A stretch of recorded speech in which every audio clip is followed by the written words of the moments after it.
রকম ব্যাপার না। আমরা ভারতীয় জনতা পার্টি হাওড়া গ্রামীণ জেলার সমস্ত পাড়া গঞ্জে পথে মোড়ে দাঁড়িয়ে আমরা সভা করছি না, শুধুমাত্র হাওড়া গ্রামীণ জেলার পাড়া গঞ্জে মোড়ে সভা করছি এই রকম ব্যাপার না।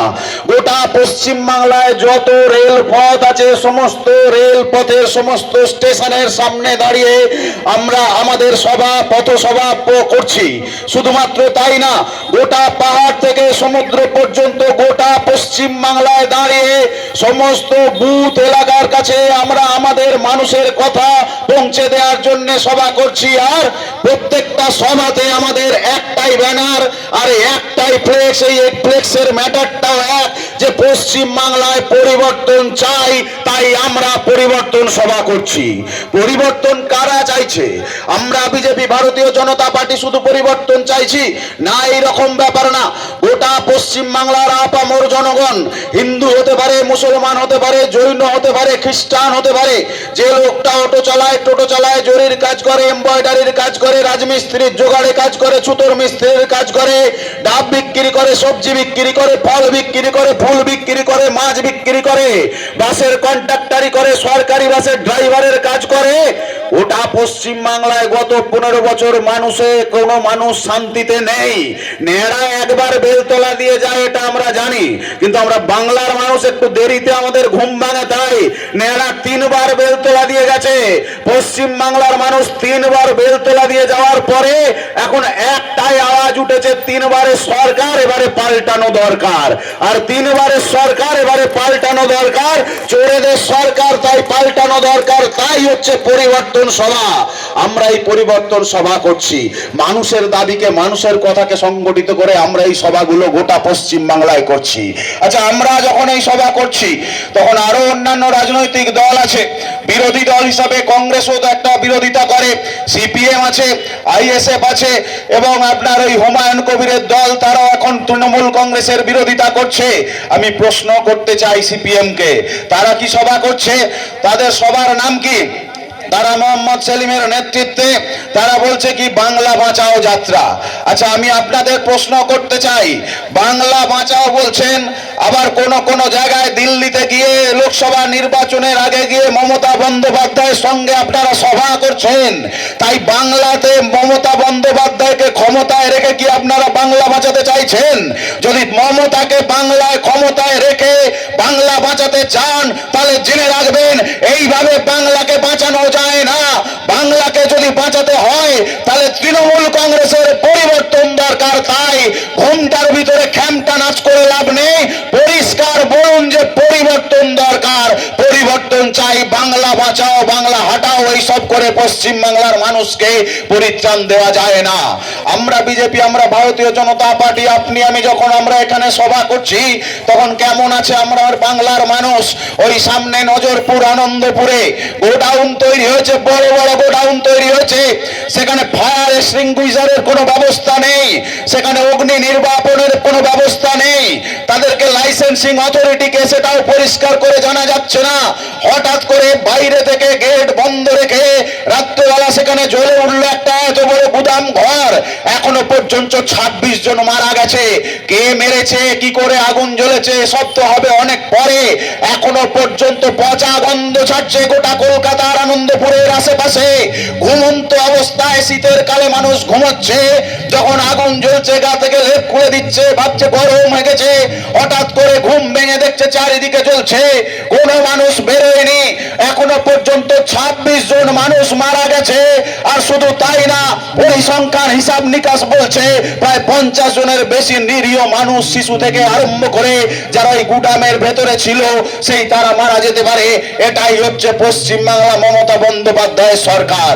কেমন আছি আমরা? আমরা কেমন আছি? আপনি আমি যখন এখানে সভা করছি, আমার পাশে একটা দেশ আছে, ওই দেশটাকে আমরা স্বাধীনতা দিয়েছিলাম। ওই দেশটার নাম কি? ওই দেশটার নাম হচ্ছে বাংলাদেশ। ভারতবর্ষ স্বাধীনতার পরে ওটা পাকিস্তানের সঙ্গে ছিল। ওই বাংলাদেশে পাকিস্তানিরা অত্যাচার করত, ওদের উপরে জোর করে উর্দু ভাষা চাপিয়ে দেওয়া হতো, ওদের উপরে জোর করে রাজাকাররা আন্দোলন করত। ওই শেখ মুজিবুর রহমানেরা বাংলাদেশ থেকে এসে ভারত সরকারের পায়ে ধরেছিল। ভারত সরকার সেদিনে আমার ভারত মাতার সুসন্তানেরা যুদ্ধ করেছিল, আর যুদ্ধ করেছিল বলে ওই বাংলাদেশ 1971 साले स्वाधीन হয়েছিল उस देश को हमने पैदा किया है আর সেই দেশে আগামী 12 তারিখ 12ই ফেব্রুয়ারি সাধারণ নির্বাচন অনুষ্ঠিত হবে পরিসংখ্যান হিসাব নিকাশ বলছে ওই দেশে নির্বাচনের প্রথম এবং প্রধান স্লোগান হচ্ছে সেখানে সনাতনীদের মারো মারো সনাতনীদের বাড়ি জ্বালিয়ে দাও হিন্দুদের বাড়ি জ্বালিয়ে দাও অত্যাচার করো লুটপাট করো ধর্ষিত করো এটা হচ্ছে এই সময়ে দাঁড়িয়ে একটা রাষ্ট্রের ভাষা এবং একটা রাষ্ট্রের স্লোগান দেখেছেন তো আপনারা দীপু চন্দ্র দাসের অপরাধ কি ছিল বাংলাদেশের ময়মনসিংহ জেলার ভালুকা গ্রামে একটা কারখানায় কাজ করত দীপু চন্দ্র দাস দীপু সেখানে শ্রমিকের কাজ করত এবং শ্রমিকের মধ্যে অত্যন্ত গুরুত্বপূর্ণ শ্রমিক ছিল শ্রমিকের হকের জন্য লড়াই করত দীপু চন্দ্র দাস ওই কাপড় কলে কাজ করত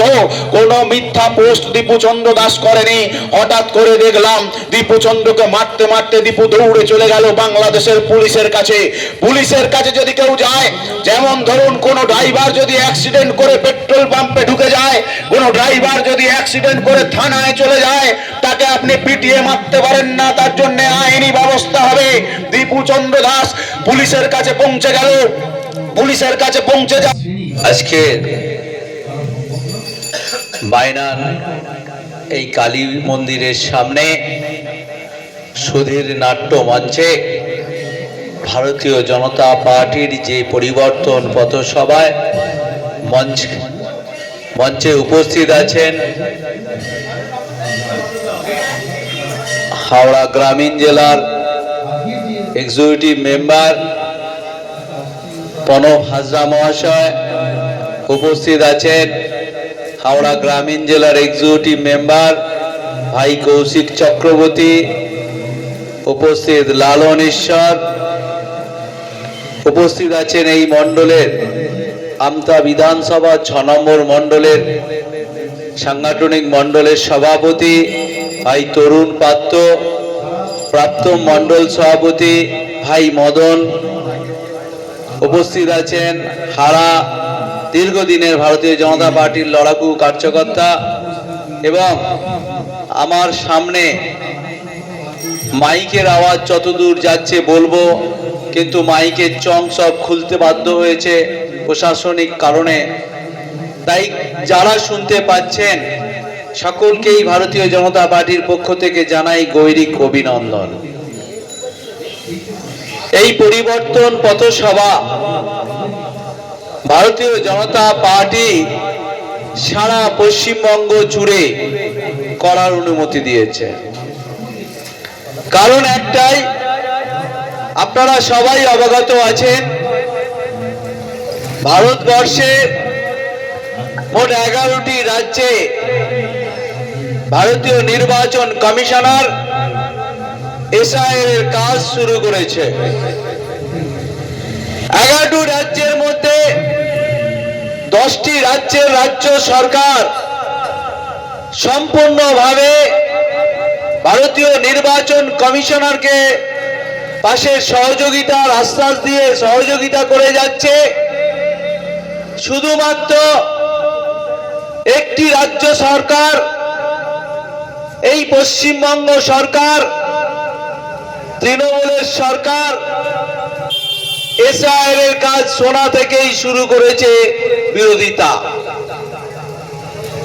এসআইআর এর কথা শুনে রাজ্যের মাননীয় মুখ্যমন্ত্রী থেকে শুরু করে ওনাদের ছোট বড় যারা নেতা মন্ত্রীরা রাস্তার মোড়ে মোড়ে বিভিন্ন পথসভা জনসভার মাধ্যম দিয়ে বাংলার জনগণকে একটা উত্তেজিত পরিস্থিতি তৈরি করেছে।